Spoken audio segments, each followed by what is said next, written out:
This video is actually meant to supplement an earlier posting of this song broken down into 4 videos.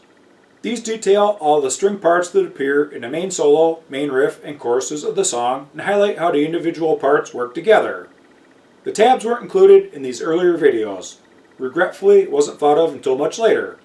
For a more detailed lesson on any of these parts, please watch the following videos listed in the next segment. I'm Marc Tex Wilson. Thanks for watching.